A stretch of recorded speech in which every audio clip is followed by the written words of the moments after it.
Աստված շարժվում են մարդկանց կյանքի մեջ, ովքեր իրեն են սպասում,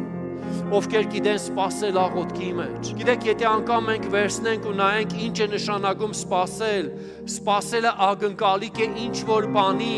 որ էս է տեղի է ունենալու։ Գիտեք, շատ անգամ մենք սպասումը խառնում ենք հոգնած նստելու հետ։ Մենք սպասումը խառնում ենք անտարբերության հետ։ Շատ անգամ մենք սպասումը շփոթում ենք ու մտածում ենք, թե երբ որ եղավ, երբ որ ինչ որ բան փոխվավ, գիտեք, սպասման մեջ աղաղակ կա։ Աստծո խոսքը խոսում է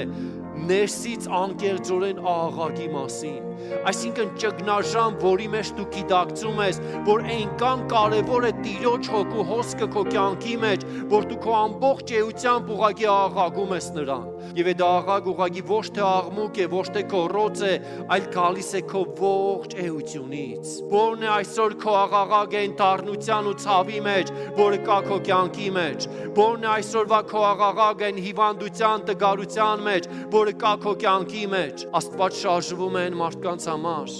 ովքեր իրեն են սպասում։